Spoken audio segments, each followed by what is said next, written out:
Video में LCM और HCF पर आधारित एक प्रश्न लेके आया हूं। तो देखिए प्रश्न क्या है।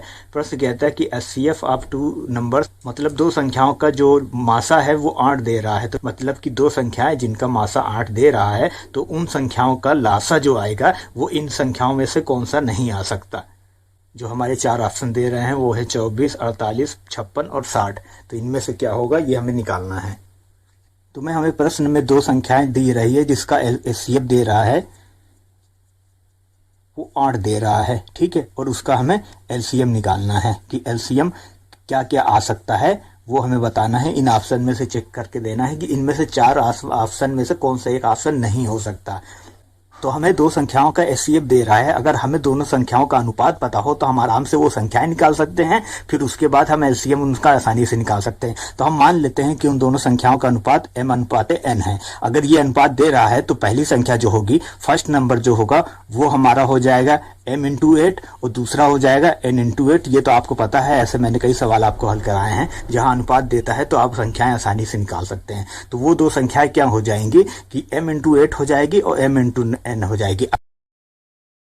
इस संख्या का लासा निकाला जाए यानी एलसीएम निकाला जाए तो क्या आएगा, इन दोनों को देखिएगा। अगर निकाला जाए तो हमें सारे गुणनखंड लेने होते हैं, तो हम सारे गुणनखंड ले लेंगे। तो हमारे गुणनखंड कितना है, m इंटू n इंटू 8। तो ये हमारा एलसीएम आएगा। क्लियर है यहाँ से। अब हमें यही देखना है कि m का मान क्या होगा और n का मान क्या होगा, जिससे यहाँ पर रखा जाए तो हमारा एलसीएम आ जाएगा।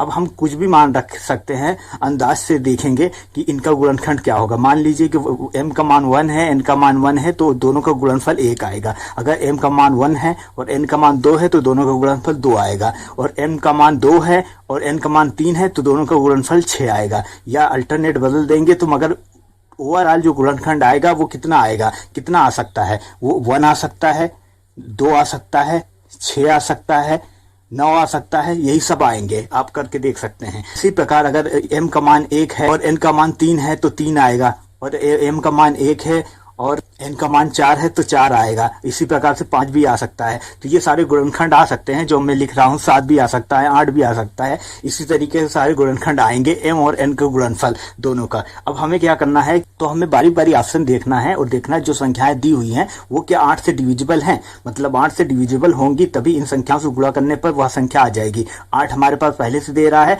8 में से 2 से गुणा करना पड़ेगा, या 3 से, या 4 से, या 5 से, या 6 से, या 7 से, या 8 से, या 9 से। इन्हीं सब संख्याओं से गुणा करके वो संख्याएं आई हुई हैं, क्योंकि हमें m इंटू n यहाँ दे रहा है, गुणनफल है। इसका मतलब कि वह जो संख्या होगी वो 8 से डिवाइड होगी। जो संख्या 8 से पूरी तरह डिवाइड हो जा रही है वो तो संख्या हो सकती है इसका एलसीएम, ठीक है। और जो डिवाइड नहीं हो पा रही है 8 से वो एलसीएम नहीं हो सकती। क्लियर। तो हम पहला ऑप्शन देखें कि 24, तो 8 तिरिक 24 होता है। तो हाँ, ये पहला आंसर एलसीएम हो सकता है, ठीक है। अब दूसरा है 48, तो 48 भी 8 से डिवाइड होता है, 6 बार जाता है, तो दूसरा ऑप्शन भी हो सकता है, ठीक है। और तीसरा ऑप्शन जो है 56, तो 56 भी 8 से डिवाइड होता है, 7 बार जाता है, तो ये भी एलसीएम हो सकता है। और लास्ट ऑप्शन जो है 60 को हम 8 से डिवाइड नहीं कर सकते। मतलब कि ये जो गुणनखंड आएगा आप निकालेंगे m इंटू n का मान, वहां से 8 से डिवाइड करेंगे तो वहां से क्या निकलता है, m इंटू n का मान निकलता है। वो क्या होना चाहिए, पूर्ण संख्याएं होनी चाहिए जो यहाँ पर लिखी हुई हैं। 1 2 3 4 5 6 7 8 9 10 ये सब हो सकती हैं पूर्ण संख्या। मगर आप जब 60 को 8 से डिवाइड करेंगे तो कितना आएगा, 30 4 15 2, तो कितना आ रहा है, 15/2, ठीक है। तो ये पूर्ण संख्या नहीं आ रही, ये परिमेय संख्या आ रही है, अभिन्न आ रहा है, ठीक है। तो अतः क्लियर है कि जो ये 60 है ये इसका एलसीएम नहीं हो सकता। एलसीएम तभी होगा जब m इंटू n का मान जो है पूर्ण संख्या आएगा, जबकि हम यहाँ पर निकाल रहे हैं तो ऐसा नहीं हो रहा है। लास्ट ऑप्शन जो 60 है यही आंसर है जो कि हमसे पूछ रहा था कि इनमें से कौन सा एलसीएम नहीं हो सकता। तो यही हमारे डी ऑप्शन ही आंसर है।